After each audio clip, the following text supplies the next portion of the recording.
I didn't know what I was getting myself into when I moved to Vietnam almost 6 years ago.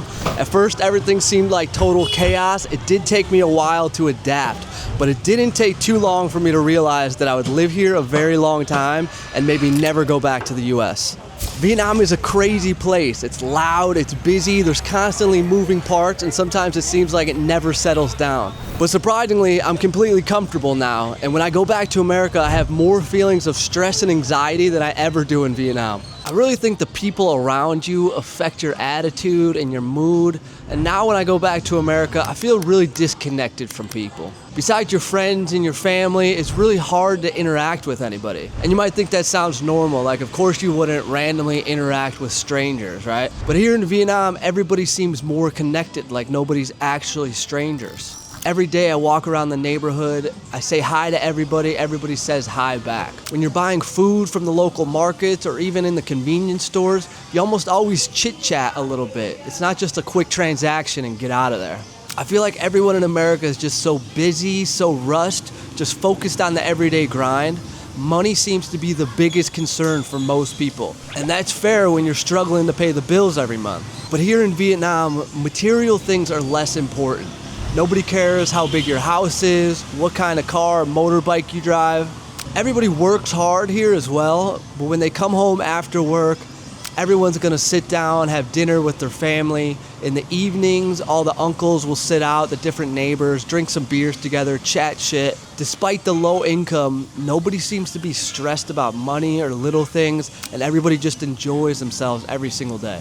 I talk about it a lot, but the cost of living here is so amazing. For me, having the freedom to do whatever I want every day is the most important thing that I wouldn't trade for any price. I wouldn't enjoy having a big house and a fancy car in America if I had to wake up at 7 a.m. and drive to a job that I hate. Now I know I'm extremely fortunate to be in the position that I am, but I worked hard for a long time. I have a master's degree. I had a career for 10 years teaching autistic kids in an extremely stressful environment. And I only mention that because I know you could easily look at me, think I'm some lazy backpacker who doesn't want to work. But actually now I spend more time working on YouTube than any job I've ever had in my life. But the point is that it's on my terms and I enjoy doing it. I wake up every morning without an alarm clock. I'll have a coffee and just sit around for an hour or two before I have to do anything. Then I'll start reading your comments, start thinking about the next video ideas. But whenever I want to, I can take a break, maybe play guitar here and there, go to the gyms in the afternoon when nobody's there, and then I'll come back and work for another 5-6 hours. Living in Vietnam with a low cost of living just allows me to keep living this way. I've talked a lot about my cost of living, but I'll give you a rough idea. I live good for about $1,200 a month. I've got a nice house, I eat good food every day, I can pretty much do whatever I want, and I have everything I need. Now let's talk about food for a minute.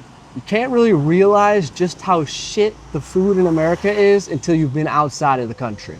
And it's all tied together with the lack of work-life balance, right? Everybody's busy, so cheap options are the most convenient. But here in Vietnam, it's also cheap and fast, but the food is not just trash. What you think of as fast food joints like McDonald's just don't work in Vietnam because you can get higher quality food for faster and cheaper than McDonald's eating at a local Vietnamese joint.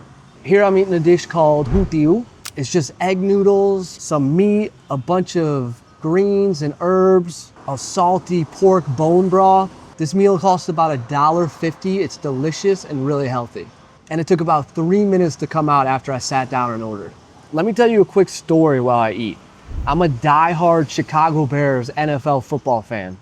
I watch every single game, but in Vietnam, the games don't start until about 1 in the morning. So what I usually do is download the game the next morning, watch it the following day with the commercials already cut out. Now, occasionally for a really big game, I'll stay up and watch it live. And goddamn that the commercials are ridiculous. You spend half the time watching football and the other half of the time watching commercials. And what is every commercial about? Taco Bell, Doritos, buy this expensive car that you can't afford. Take this pharmaceutical pill and soon you'll be frolicking in a meadow. Don't exercise, don't eat better, don't be satisfied with what you have, just spend money to buy happiness. It's seriously depressing to watch an NFL football game with commercials.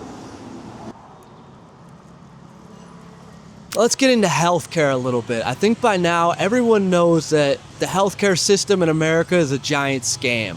You're paying hundreds of dollars every month for health insurance, but if something actually happens, you're still going to be on the hook for thousands of dollars. In the richest country in the world, everyone's terrified of having an accident because going to the hospital could financially cripple you.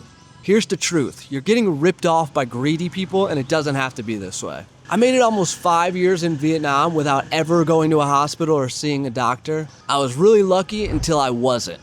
A few months ago, I had an accident playing rugby. While making a tackle, I broke my cheekbone. The side of my face was collapsed in. I could feel a dent in my head while I'm sitting there on the field. And my first thought was, fuck, I hope my face is not dented forever. My second thought was, how much is this gonna cost? Because I have zero health insurance.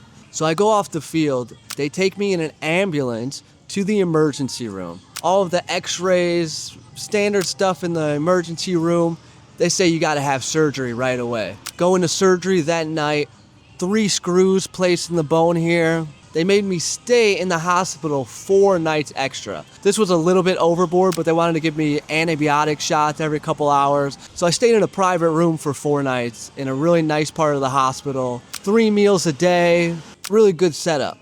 The final bill, including everything, the ambulance ride in the emergency room, the surgery, 4 nights, room and board, $1,150. In America, the ambulance ride would cost you way more than that.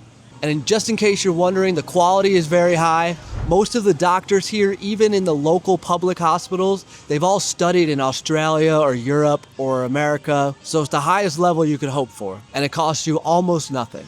Now I know it probably sounds like I'm hating on America pretty hard right now, but I'm gonna keep going. But seriously, I'm proud of a lot of things about America. I'm happy with how I grew up. I have a great family. I had every opportunity I could ever ask for. Most people in Vietnam could only dream about the opportunities that I've had growing up in America, so I'm not saying that Vietnam is perfect. But for a country with a very low income, it's very safe here. I feel zero threat of physical danger, except maybe when I'm driving a motorbike. But I can't say that about America. I think guns are cool. My family has tons of them. But in Vietnam, you don't need any because it's safe here and nobody's breaking into your house to rob you. Not like where I'm from, Southside Chicago. So again, it might seem like I hate America. I really don't. I feel kind of like a calm parent. I'm not mad. I'm just a little disappointed. I'll still visit. I miss my family. But for me, Vietnam is the place I'm going to live for a long time, and I'll probably never go back to living in America. It's not for everyone, but it is for me. It's not all peaches and rainbows here though, so check out this video. I'll talk about my pros and cons of living in Da Nang.